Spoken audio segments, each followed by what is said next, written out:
Welcome back to The Reset. I'm John Bell. We are going off script today because we have to. By now, you've seen the breaking news. In an act of brazen, unprovoked aggression, U.S. Special Operations Forces have launched a direct military strike inside the sovereign borders of Venezuela. Their objective? To decapitate a foreign government. As we speak, Nicolas Maduro is being forcibly extracted to the United States. The administration is calling this a, quote, victory for justice, unquote. They're calling it a strike against narco-terrorism. I call it what it is, an illegal war, a constitutional crisis, and the final receipt for $1 billion bribe paid by big oil. Today, we're going to dismantle the lies they're telling you one by one. First of all, let's talk about the fentanyl lie.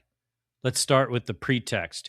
You're hearing the White House claim this was necessary to stop the flow of fentanyl into American neighborhoods. They want you to believe that Caracas is the head of the snake. That's just a lie, and it's a lazy one. The reality of the fentanyl trade is well documented by the DEA's own intelligence. Fentanyl isn't a Venezuelan product. The precursor chemicals, specifically NPP and ANPP, are manufactured in China. From there, they are shipped not to Caracas, but to Pacific ports in Mexico, where cartels like Sinaloa and CJNG synthesize them in super labs before trafficking them across the U.S. southern border. Venezuela is, at most, a tertiary transit route for cocaine. It's statistically irrelevant to the fentanyl crisis killing Americans. This war isn't about saving American lives. It's about finding a convenient villain. Now let's talk about the hypocrisy. Juan Orlando Hernandez, if you've heard that name. And if you need proof that this administration doesn't care about quote unquote narco states, look no further than the man Donald Trump just pardoned. While we are invading Venezuela ostensibly to stop drugs, the president has issued a full pardon to Juan Orlando Hernandez, the former president of Honduras. Let's look at his resume. In 2024, a federal jury in the Southern District of New York convicted Hernandez of conspiring to import 400 tons of cocaine into the United States. This is a man who prosecutors proved accepted millions of dollars in bribes from El Chapo, a man who was quoted on record saying he wanted to, and I quote, shove the drugs right up the noses of the gringos. So let's get this straight. If you're a right-wing autocrat who serves American capital, you can flood our streets with cocaine and get a presidential pardon.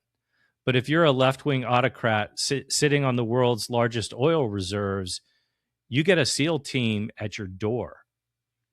Let's talk about the real motives for this, the $1 billion deal. So why now? Why Venezuela? It's not ideology, it's geology. We have to go back to May 2024, Mar-a-Lago. Donald Trump sits down with roughly 20 executives from the biggest oil and gas companies in the world, Chevron, Exxon, Occidental. He made them a nakedly transactional offer. He told them that if they raised $1 billion for his campaign, he would scrap environmental regulations, block wind energy, and give them the keys to the kingdom. Well, they paid up. That was a pittance for them. And now they're collecting. This invasion is the dividend. Venezuela holds the largest proven oil reserves on the planet. This isn't foreign policy. It's a hostile corporate takeover with air support. Now let's talk about the ideologues, specifically Marco Rubio. Of course, every war needs its salesman. And inside the regime, that salesman is Marco Rubio. For Rubio, this is personal. It's pathological. His family left Cuba in 1956, ironically before Castro actually took power. But he has built his entire political identity on a vendetta against the troika of tyranny, as he calls them. But let's be clear, Rubio doesn't hate authoritarianism. He envies it. He doesn't want to liberate Venezuelans. He wants to install a client state that answers to Miami and Washington. He is using American blood and treasure to fight the ghosts of his own family history and cowardice. Now let's talk about the constitutional crisis. I want to talk about the law because what just happened is a direct violation of the War Powers Resolution of 1973. This law was written specifically to stop presidents from playing emperor. It requires the president to notify Congress within 48 hours of committing armed forces to military action and forbids them for remaining more than 60 days without congressional authorization. Trump didn't consult Congress. He didn't ask for a declaration of war. He simply acted. And this feckless, complicit Congress, terrified of his base, will likely do nothing as a result. But the darker threat is domestic. There is a straight line between invading Venezuela and what's coming home to roost in America. Watch closely for the invocation of the Insurrection Act. Unlike the War Powers Act, which limits power, the Insurrection Act grants the president the authority to deploy U.S. military troops inside the United States to suppress, quote, unlawful obstructions, unquote, or rebellion. They are practicing regime change abroad so they can perfect regime preservation at home. They are setting a precedent that the commander-in-chief is bound by no law, foreign or domestic. Now let's talk about the geopolitical fallout from this. Finally, we have to look at the signal this sends to the world, specifically to Beijing. If the United States declares that we can invade a sovereign nation in our quote-unquote sphere of influence simply because we want their resources, what stops China from doing the same to Taiwan? And let's look at the stakes there. Taiwan isn't just an island. It's the engine of the modern world. Taiwan produces over 60% of the world's semiconductors and over 90% of the advanced chips that run everything from your iPhone to the F-35 fighter jet. If China interprets our lawlessness as permission to move on Taiwan, we aren't just looking at a regional war.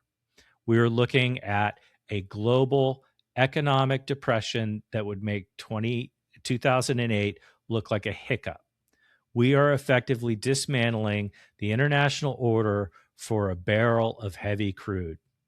Folks, this is a dangerous moment. We are watching the fusion of corporate greed and authoritarian whim armed with the most powerful military in human history. They want the oil and they want the power and they want you and me to look away. And we're not going to look away. We're not going to turn a blind eye to this.